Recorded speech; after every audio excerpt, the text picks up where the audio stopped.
From the beginning of Montana's distinctive yet troubled history, the Treasure State was dominated, both economically and politically, by powerful outside interests who shipped in capital and bought control of the state. Historians tell us that as the Anaconda Company and its friends ran Montana, economic and political power flowed out into the hands of distant capitalists and corporations. Policy was determined in far-off New York City, and control of the press was rigid. Anaconda's corporate dominance in Montana's political affairs was unique in American history. For its first 75 years, Montana was a one-company state. But then big winds of change roared across the Treasure State. Between 1965 and 1980, Montanans ripped off their copper collar, transforming Montana from a corporate colony into a free, modern state. The people finally controlled their own destiny. The pitched battle between the people and the established power structure was not easily won, but fired in a crucible of change. A new Montana was born. Join Evan Barrett and real history makers of the time as they shine a light on this remarkable era. Welcome back to In the Crucible of Change. You know, they say that the government that's closest to the people is the government that's the best. So that assumes automatically that we're talking about local government. And local government is literally where the rubber meets the road. Local government takes care of the streets, they fix the potholes, they pick up the garbage, they deliver the water, they take care of the dogs, and then they do important things like economic development and things like that too. So local government's a critical structure in government. The local government, by the nature of the Constitution of Montana and the configurations of government, is a creature of the state. The state is the sovereign entity under the federal Constitution, and the state empowers the local government to do what they can do or do what they can't, and tell them what they can't do. And that is usually in the hands of the legislature. So when the Constitution was being rewritten, when the Constitutional Convention was being called, and this is one of a series of programs in the Crucible of Change that is related to the Constitution, they took up local government as well. What should we do with local government? Should we make it more flexible? Should we give it more authority? Should we make them look at new ways of doing it, new structures? Those were the challenges that were facing the Constitutional Convention delegates. And in preparation for that, there were a lot of studies and a lot of things provided to them. We're going to talk about those today. We have a great group of panelists today to deal with local government and the Constitution and the implementation of the constitutional provisions by the legislature and the executive branch of state government. So that's what we're going to go into today, and we have a great group of folks here today. Mike Micone is here. Mike is the former mayor of Butte. He's a Butte native. Mike was the mayor, elected mayor in 1969 as an independent, as a way to get elected in a crowded field. And once you got elected, you flipped back to your Democratic credentials and you were reelected twice again. And then a third time as a, the third time was, let's see, you were elected in 69, 71, 73.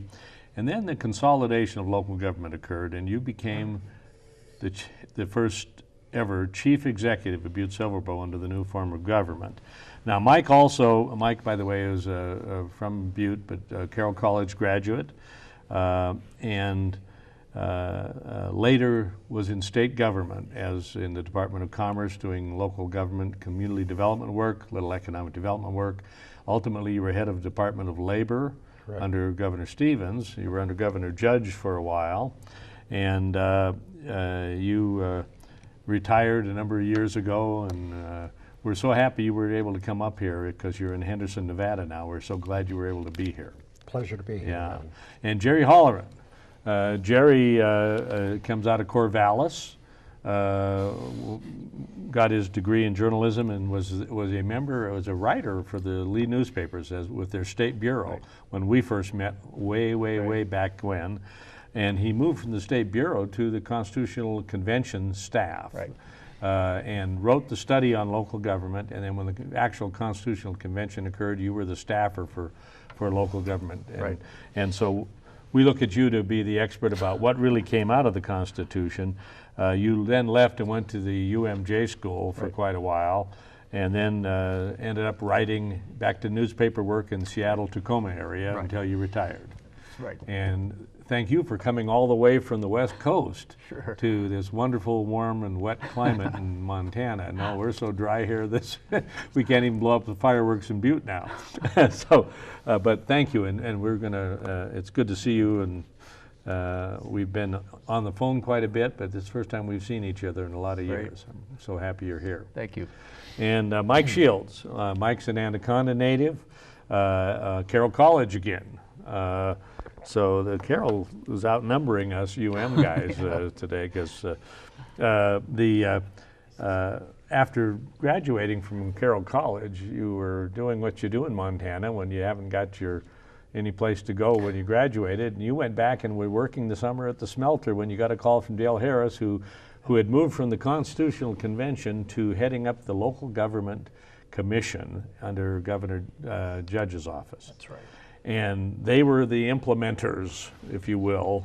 And so all of a sudden you went to work for a couple of years implementing and doing it mostly in eastern Montana. But you have a distinguished career beyond that. You went to work with Senator Baucus for 4 years in D.C. You came back and got a master's at UM. You worked for Lieutenant Governor Turman for what was it, 6 years? Right. And he was in charge of local government for the Schwinden administration, essentially, because he was a former mayor from Missoula. Yeah. And then you went back to D.C., worked for Environment and Public Works, and then the EPA until you just retired last year. And what happens? You came back to Montana? That's right. It has a great draw. You know, it's really interesting. You guys are really wonderful examples of the strength we have in Montana, which is great people who are drawn to public service. It's really something that we wonder about these days when people demonize public service and demonize government, that in fact real talent comes into government and makes a difference. And so thank you for joining us. I want to start with you, Jerry, because we want to talk about the Constitution, about the elements of the Constitution, the things that were the problems with local government, the opportunities with local government, and what the convention committee ended up doing and kind of how it played out at the convention. If you want to just give us a little primer on what you guys ended up doing. I think that when you think back at the 1889 Constitution, which is the one that the new Constitution replaced. Clark's Constitution. Right. Yeah, okay. It was about twice as long, the local government article, as the new Constitution was. And it also dwelt on counties, pretty much. Cities were hardly even mentioned. And with such things as the location of county seats, very specific on county formation. So the needs had changed greatly in terms of the Constitution, what a Constitution should say on local government. Well, I might say that for our viewers, that at the time of that Constitution, there weren't a lot of counties in Montana. There were just great big areas. And then later there were 20, 25 counties. And this 56 county thing actually happened in the 30s, I believe. Right, the 20s and 30s. Yeah. I'd say.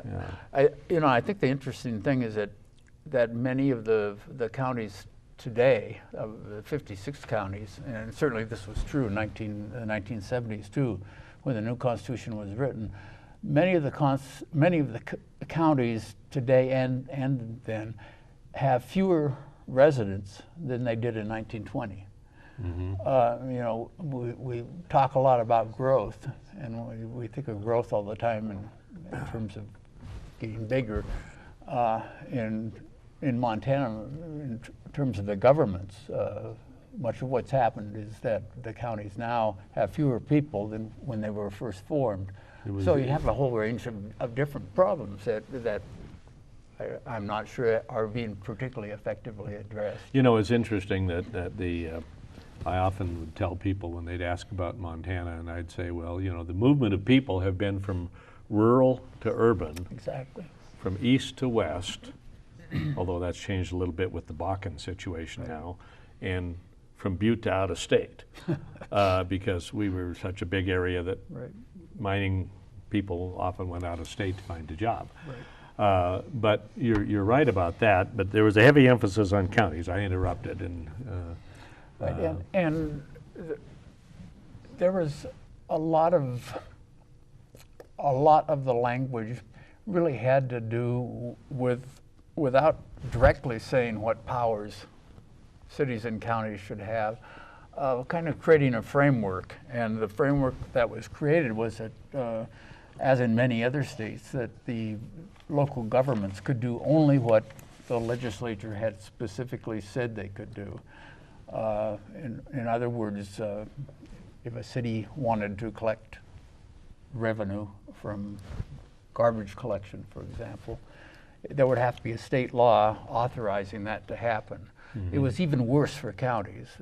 For counties, not only did the legislature have to authorize them to do it, it would have to spell out exactly how they could do it. So they were even more tightly bound than were cities. The impetus, I think, from local government for new provisions really came from counties and cities that were really sort of fed up, in a sense, with the legislature over the years, because they depended so much on the legislature to authorize them to do things. And the legislature, arguably, I think, was very reluctant to authorize cities and counties to do anything. So cities and counties were envisioning a form of maybe possible freedom, a little more freedom. I think very definitely they were, and I think they were envisioning ways to get more money, and a problem that I don't think the Constitution has changed. You were practicing in the counties back then, in the city. Yeah, and what Jerry says is correct. We in local government almost at times felt as though we were going to the legislators and begging them to allow us to do things that were important, things that our residents wanted. And the legislature really couldn't understand what we were getting at. Or else they just said, we don't want to be bothered with those guys, so let's just get rid of them. Well, while we're kind of generally in this discussion of this, I think I often think about, because local government still is kind of the stepchild, and maybe there's a different word before stepchild, of the legislature. And they still are constrained a lot by the legislature, though less so than they were, but they're still constrained a lot. And the attitude of the legislators is that they don't trust local government officials. Oh, no. And so it's a great irony that the electorate is enlightened when they vote for a legislator, but they apparently don't know what they're doing when they the same voters vote for local government. So that's kind of, I guess that's just the real world we operate in too. So that was what you saw in 1889, was that kind of focus, the old Constitution. And when you did that big study that you did to try to open the doors and open the eyes up for CONCON delegates, what did you see as the kind of things that needed to be done? I think one of the main areas was to attempt to clarify what power local governments had. The 1889 Constitution handled the matter with silence, pretty much. And which was later interpreted as meaning that cities and counties could do only, as I said, what the legislature had specifically told them they could do, could authorize. And so I think the delegates wanted to address that question. I think there was a general feeling among the delegates that the legislature had not been as free with local governments as it should have been. In other words, had not authorized them to do enough. So I think there was a sense of needing to get away from that allocation of power question, try to solve that somehow, or at least address it. And there was a similar effort in terms of the structure of local government. The legislature before the new Constitution, the legislature under the old Constitution, had authorized some alternative forms of government, but there weren't that many of them. There weren't that many alternatives offered. There weren't that many that had been adopted. And there was a real sense, I think, that to come up with some sort of constitutional language that would give flexibility. And I think if there's a word that can sum up what the framers of the 1972 Constitution attempted to do, was to give local governments flexibility. And part of the way of doing that is to simply clean out a lot of the undergrowth of the old Constitution. Mm-hmm. As I said, the local government article in the new Constitution, the 1972 Constitution, is, I think, less than half as long mm-hmm. as the provisions in the old 1889 Constitution. And a lot of those changes were designed to attempt to directly give some flexibility to local governments. The extent to which you can directly give that flexibility without the legislature mm-hmm. Interfering or having a direct say is arguable. Maybe the legislature should run local governments. My personal view is they shouldn't, but maybe they should. Mm-hmm. Well, the CON actually, and I think the net result of this thing was that they delineated a whole bunch of flexibility possibilities. Right. But it still was kind of filtered through the legislative process to get it implemented. Right. Which then created some constraints, I think, on the same. So some of the flexibility never happened because the legislature didn't give a lot of flexibility when they had the option. The premise was always, as Jerry and Mike have described, was referred to as Dillon's rule. And it didn't refer to Dillon in Beaverhead County, but it was a court case in Kansas in the early 20th century. And it was basically local governments could do only what they were prescribed to do or allowed to do. So there was an effort to broaden that, give them more latitude to deal with it.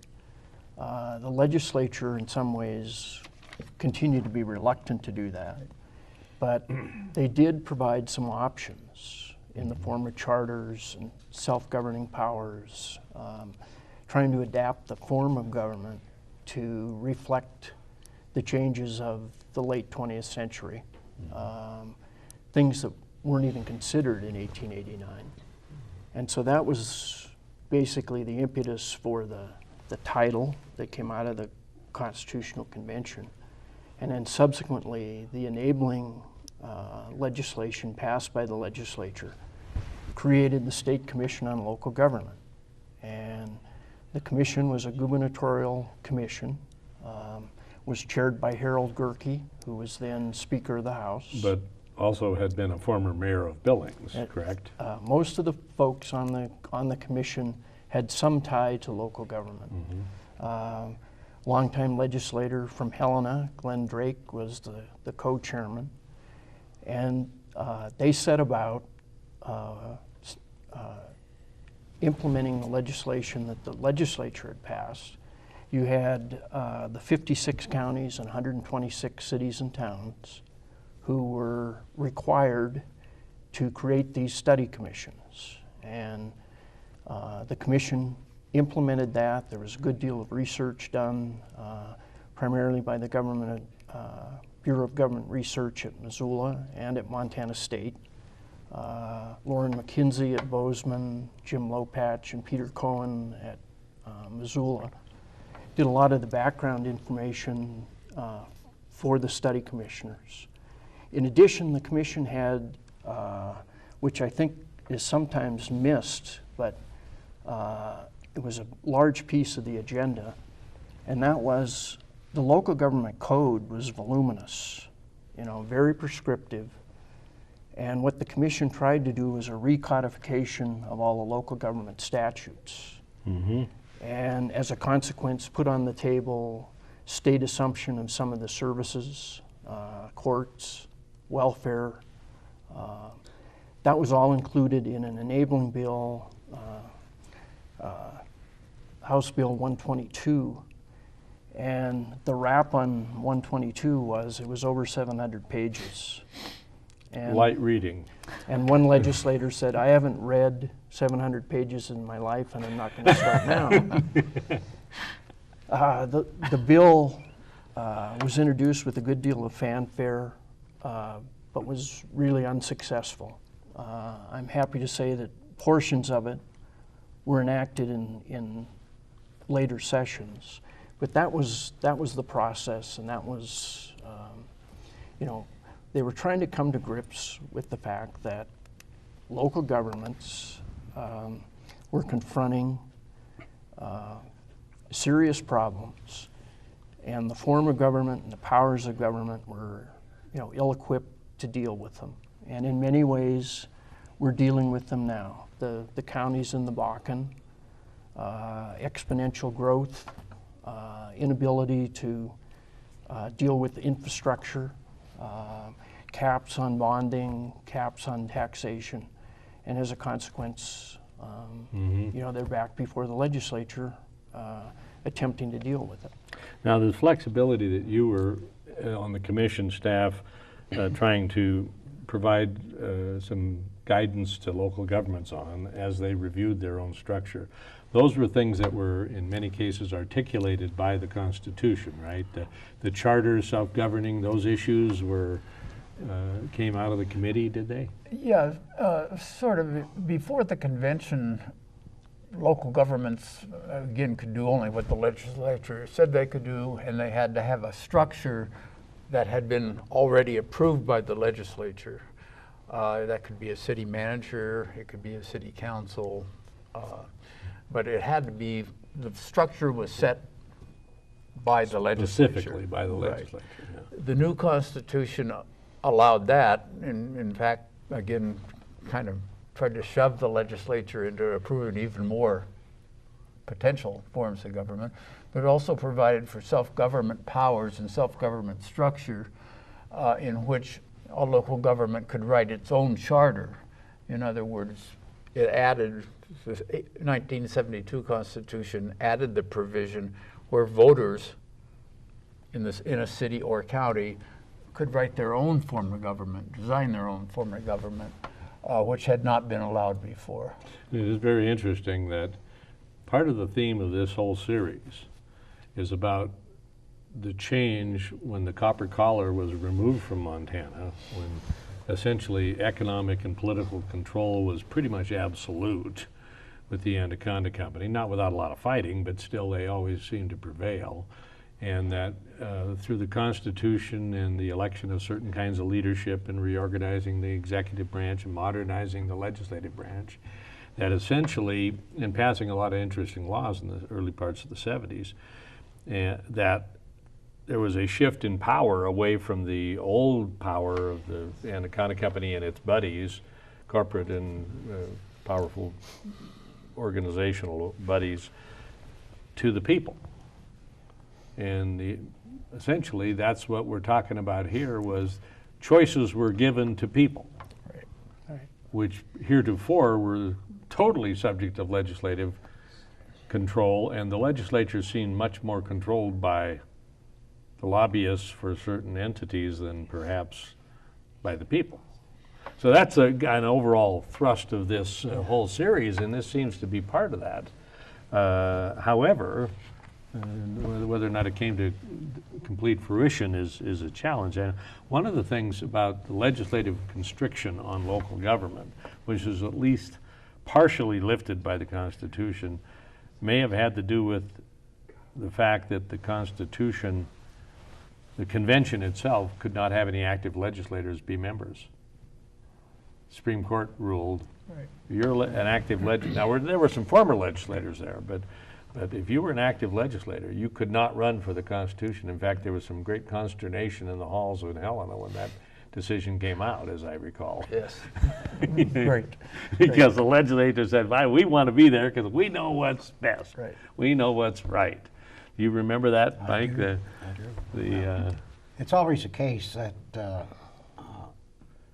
particularly when someone is in office for a number of years, that they always know what's best for the people. The people really don't know what's best for themselves. It's we who are educated in the system that know best, and we see that in local government also.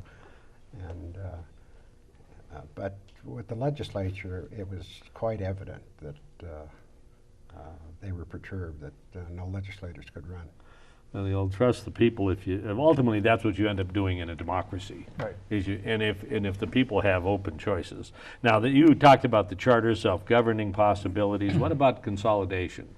Actually, the 1889 Constitution allowed city-county consolidation, and through an amendment, it allowed it.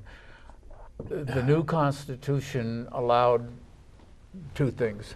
One is for the legislature to design systems of local government that would allow for consolidation, which is what the 1889 Constitution also did.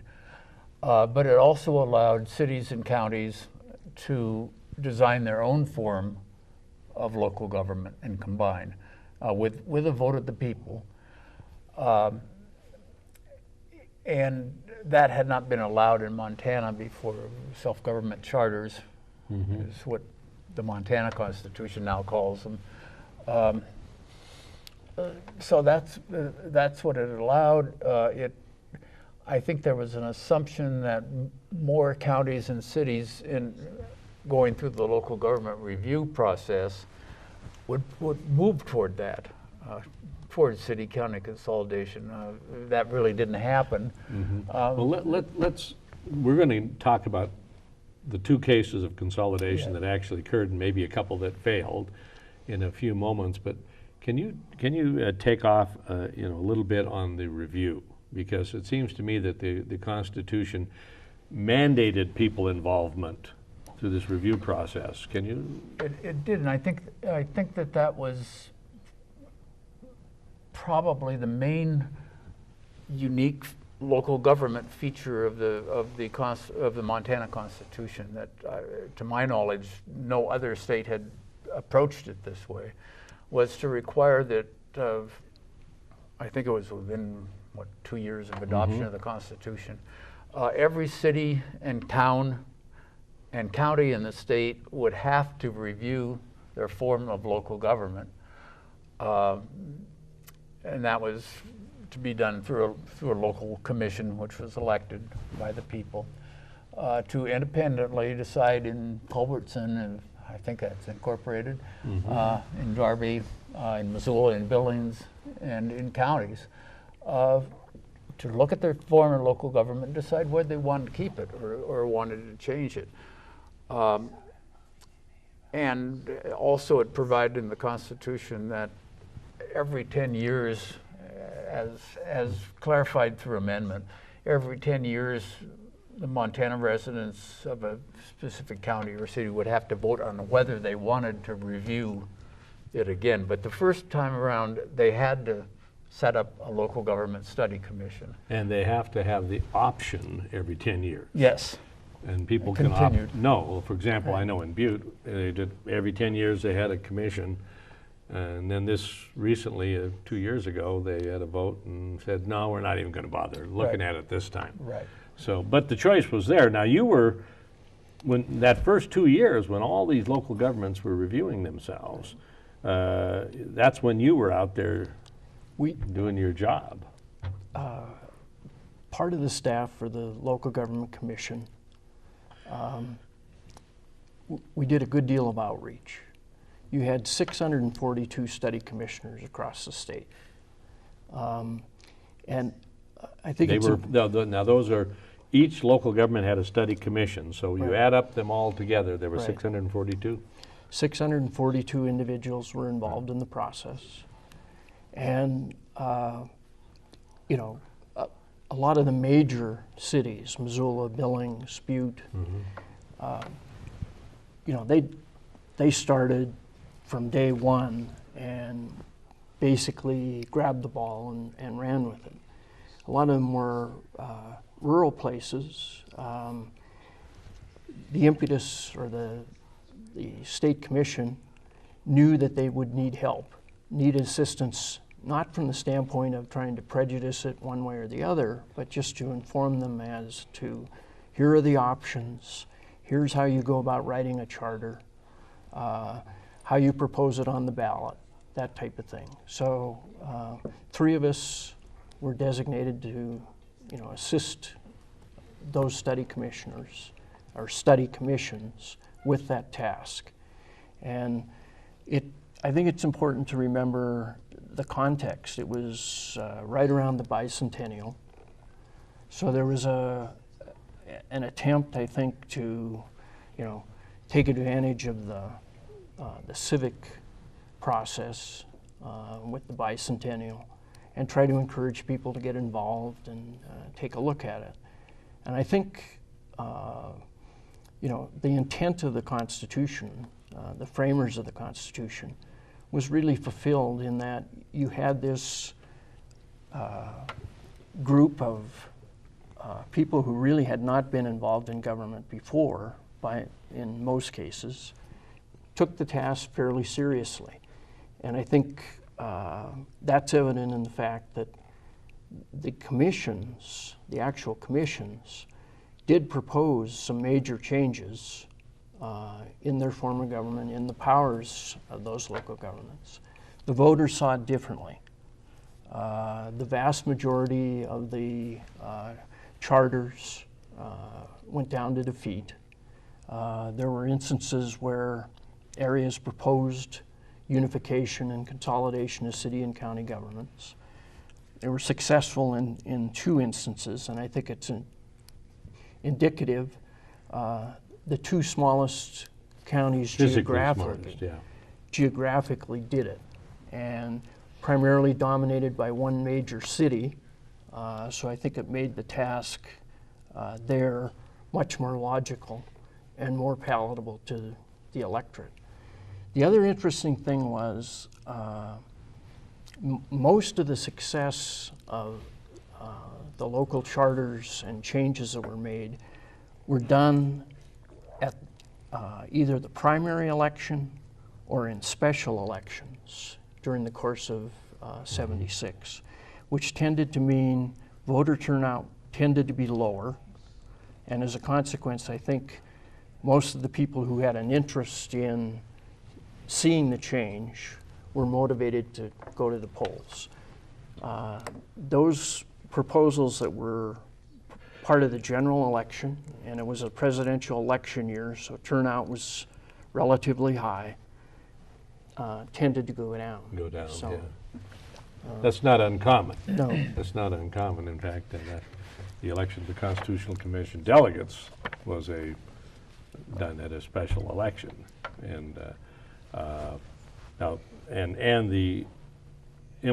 the vote to approve it occurred at a primary election, which again constrained the turnout.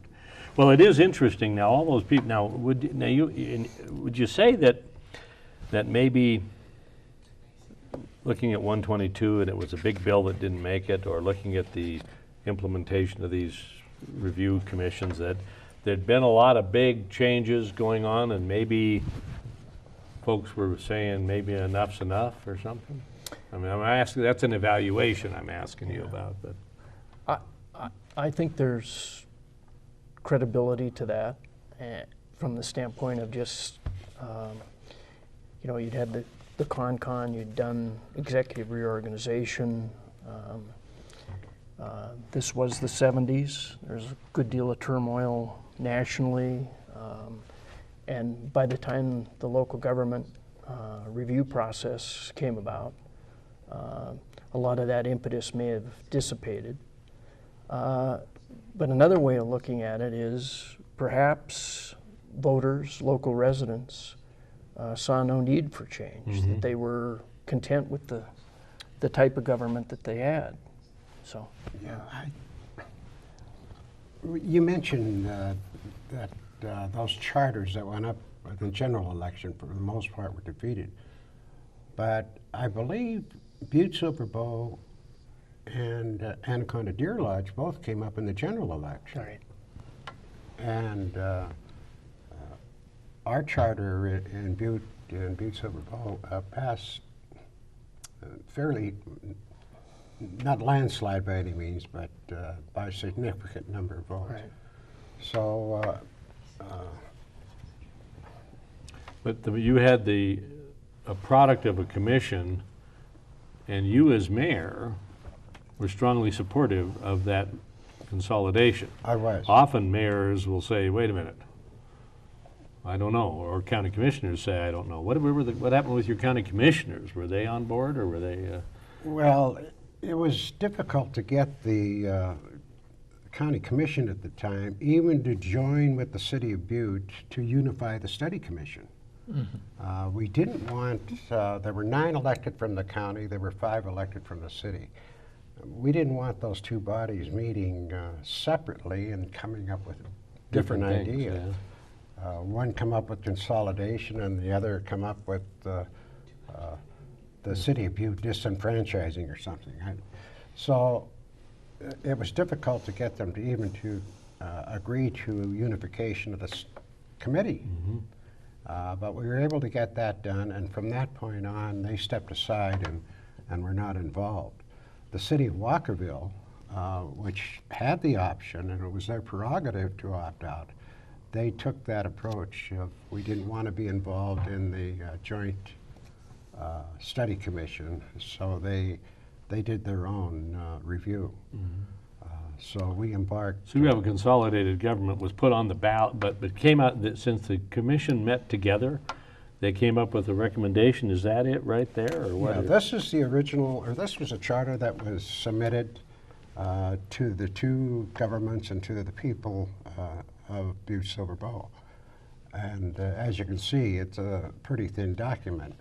But I have to say, they did a tremendous job in covering all the bases. Even the base that the people of Butte love to elect their officials. They don't care for that much for appointed officials. And so when consolidation came before the voters in the early 30s, the only thing it called for was a commission and an appointed manager to oversee the government. Well, they were not about to turn that much authority over to an appointed official, so they turned it down. It came before the voters again in 1963, the same form of government, and it was turned down. So I believe the 72 Constitution really provided Butte with the opportunity to look at, and we didn't talk about consolidation, we talked about unification. And unification to us meant being able to sit down, our residents writing our own charter, having the self-government powers that the legislature had granted to those cities that had a charter, and allow our residents to make that decision. And so the vote of the Constitution just opened the door for us to move forward, because it was certainly obvious to me in my first 2 years of office that if we didn't unify with Silver Bow County, we're going to be in dire financial straits and go bankrupt. And we certainly didn't want that to happen.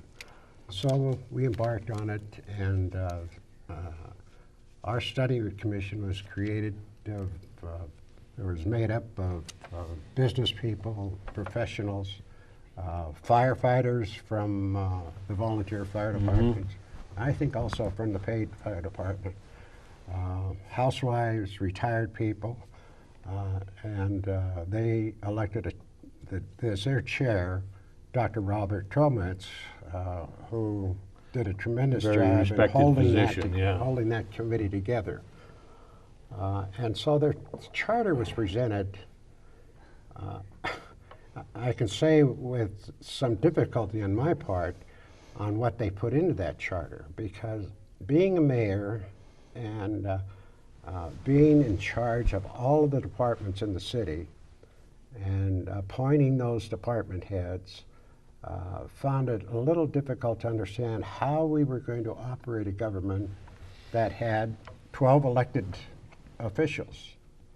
And we had all of the traditional county departments being elected. On top of that, the charter provided for the appointment of a public works director. Public works director in charge of all the parks, road work, anything that had the physical nature of improving the city. Now, let me tell you, I finally acquiesced because our study commission decided that they wanted to get unification passed under almost You could tweak it later, but let's get it done. Yeah, we can tweak it later. Yeah. And they're still, I think... Tweaking is I think still they're needed sometimes. I think they're still tweaking. But I thought the interesting item in the charter talked in terms of the powers of the executive. Keeping in mind that the executive, you would think, would be empowered to execute everything, get it done. Not only that, but the executive was responsible for it. Right. So Well, after Forrest had gotten that done through the state government, although there were a lot of elected officials retained, but still substantially he was able to consolidate all that at the state level. Yeah, What did we you had guys- we had 12 departments, 10 departments. I'm sorry. 12 elected officials would have included the judiciary. But the final thing they put in the powers of the chief executive. The chief executive shall be responsible for coordinating policies of the Council of Commissioners, which a mayor does that with the city council anyhow,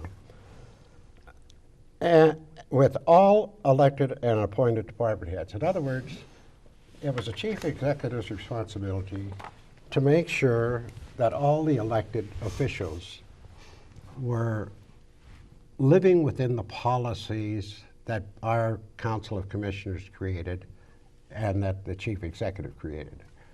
Now, let me tell you, that is an awful difficult situation because at times it can come down to, how many votes did you get in the election? Well, I got 10,000. Well, I'm sorry, I got 12,000, so I got more votes than you. Yeah, so what are you doing So trying that's to the tell type me of what to thing do? you run into. And of course, Yeah. as you know, all elected officials have a certain amount of ego and pride. And so for the first 2 years of the consolidation, we're somewhat trying because I spent my time working not only with the Council of Commissioners to create policies that were going to be workable and good for our residents, but also working with the department heads who had their own agendas to try to get them to understand that the legislative body is going to set the policies, not the executive branch, and you belong to the executive branch. So it was a difficult time, but it made progress. And I think today we can say that those elected officials are working, as far to my knowledge, hand in hand with the council and the chief executive. I think it's an interesting reflection that the elected officials being retained by you guys in Butte at the local level when you were making a choice. You thought politically, let's not get rid of these elected officials that might endanger the charter, because people want to vote for, for the same thing occurred in the Constitution itself, where most of the state level elected officials were retained, and part of the reason was the very same thing. If we take away a bunch of these positions, we might lose the Constitution, and in the case of the Constitution, it was a pretty close vote. Right. In the 1889 Constitution provided a long list of officials that each county had to elect. And one of the main things I think that the Constitutional Convention Committee, local government committee, had to decide was whether to name in the Constitution all those elected officials again. Which locks them in. Right.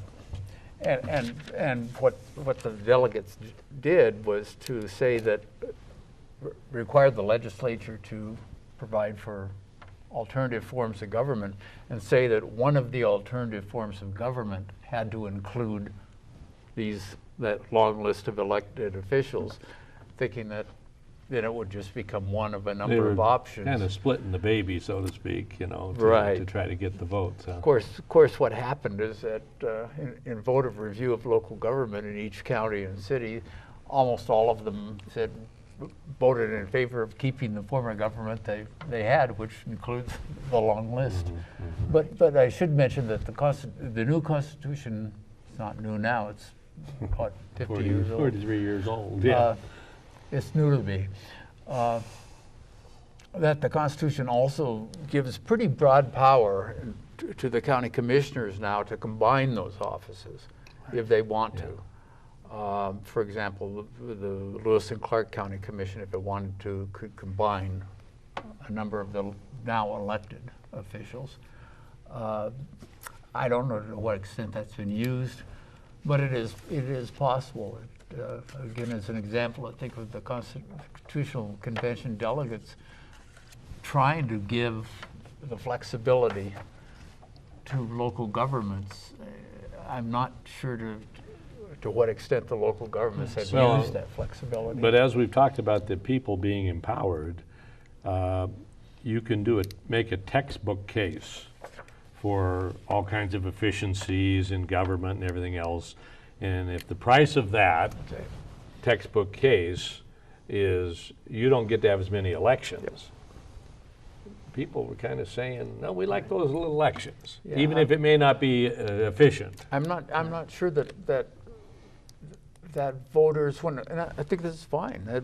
I'm not sure the voters want, really, when it comes down to it, that much efficiency.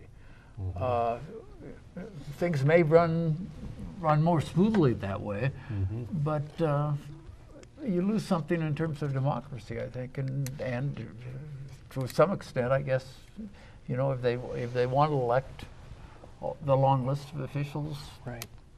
fine. How did that work out? Now, wasn't there a study done by Professor Lopatch and those guys after it was all this effort at local review? What did that? And you were working on the front end of it. What happened? Well, as defined by Lopatch and Curran, 71% of the counties proposed major change, and I believe major change included opting for self-governing powers. The cities, 53% of the commissions proposed major change. In reality, the voters turned most of those down.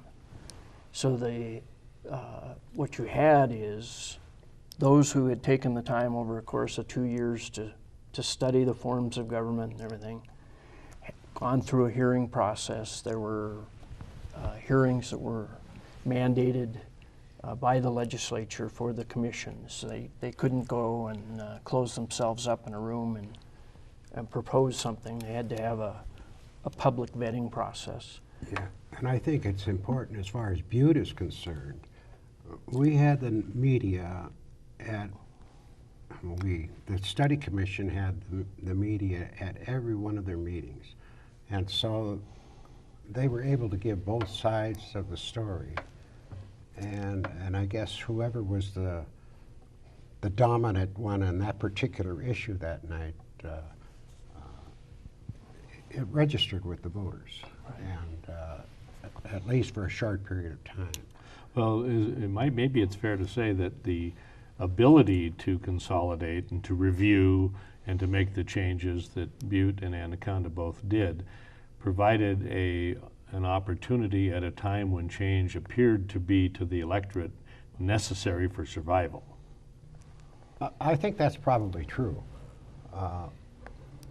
And because you guys were, Butte was being so economically challenged with the changes with the Anaconda Company we're going through, that everyone could see happening, that plus maybe a little bit of messing around in some of the local government, not the city under you, but... I think Anaconda and Butte, you're correct, recognize that if we're going to survive in the future, we've got to make a drastic change.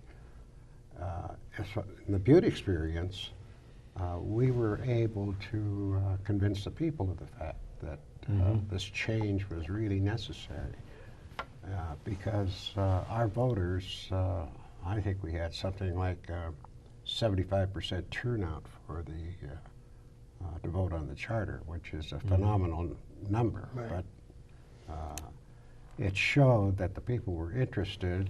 They were reading the news articles that were written every time the study commission met. And by the way, that study commission we had were meeting almost on a weekly basis for 2 years. And when they finally wrote their report, I'm sure there was a huge sigh of relief on the part of 14 individuals. Yeah. How did I get into this? Well, you know, but again, the call to public service for those 642 people was very important to Montana, and the reflections of the voters ultimately casting their decisions on it. I guess that's what democracy is all about. But it's very interesting that you said, Jerry, that you thought perhaps this local government review may be unique to Montana as a constitutional provision. Right. It was at the time it was adopted. Maybe people copied it. Whether in the last 45, 50 years other states have adopted it, I'm not sure.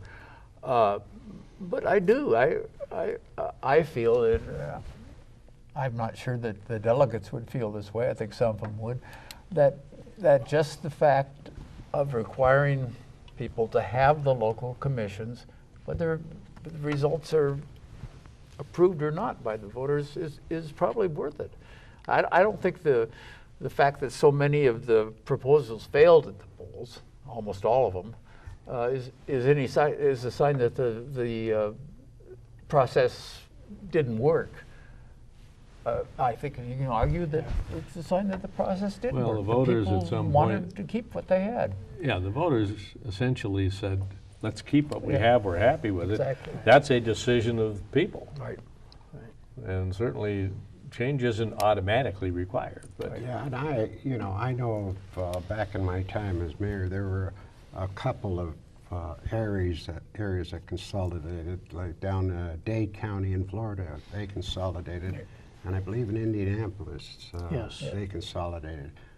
But it was done by the legislature. Right. They just went to the legislature and said, we want to consolidate the city and county, and the legislature said, okay.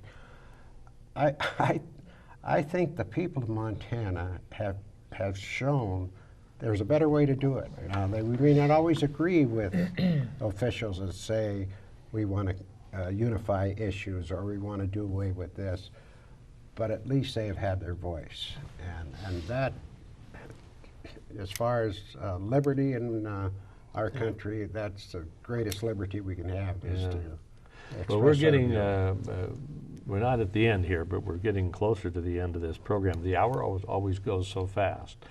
I want to ask each one of you to kind of personally reflect upon this time and your participation in it, Jerry. What your involvement in the Constitution, What did that mean to you? What are your kind of reflections on it personally?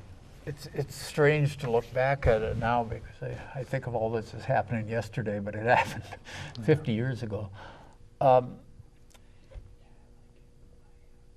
think the main thing that I still haven't figured out was what it was that happened during that era of the late 60s and at least for the first half of the 70s, in which Montana really was pretty progressive about the number of changes. Yeah. Not just the Constitution, although it probably was the main one. And I don't really know why what happened. I don't know why it happened. I'm not sure whether it was the same force behind all the changes or not. We again, the subtitle of this series is, you know, in the crucible of change, right. Montana's dramatic period of progressive change, and right. It wasn't just change, but it was progressive change. Right. And you're saying, you walked away saying, I don't know, it sure happened, but I'm not sure why. Exactly. And one of the, you started out in the program, I think, mentioning this too, that one thing I personally am very proud about is the fact that the convention staff had, what, 12 or 13, I guess, right. people doing research on it. And all of them, if my recollection is right, all of them were from Montana. Yeah. This wasn't a matter of going out of state and hiring people to come in and do this. It was Montana people who did this. Yeah. Mike, your reflections on this period real quickly, and then. Well, I think the people of Montana were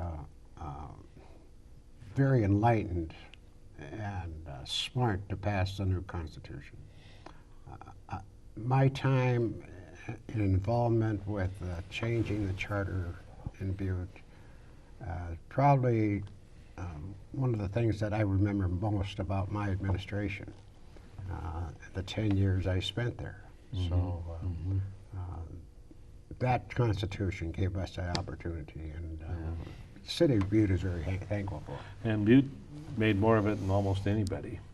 Mike, what are your thoughts about I think theory? Just the fact that we had a civic process that brought together local folks to look at the functions of their government. I think they came away with a better appreciation of what the constraints are on a mayor. I don't think initially people really realized the legislative presence was so dominant, and I think through the process people appreciated the fact that there were limitations on local officials that they may not have been aware of at the beginning of the process. Well, you know, our time is just about up, and I want to say that it's been such a pleasure to have all three of you here, because you are the real experts about what went on and what, in terms of the creation of a possibility of change, the implementation of the possibility, actually doing it. These are things that make a difference to folks. We want them to look back on that period and see local government and how it was affected. So your coming and joining us today has been a big, important part of this message. And so for those of you that are with us every week, we want to tell you we look forward to seeing you in the next episode.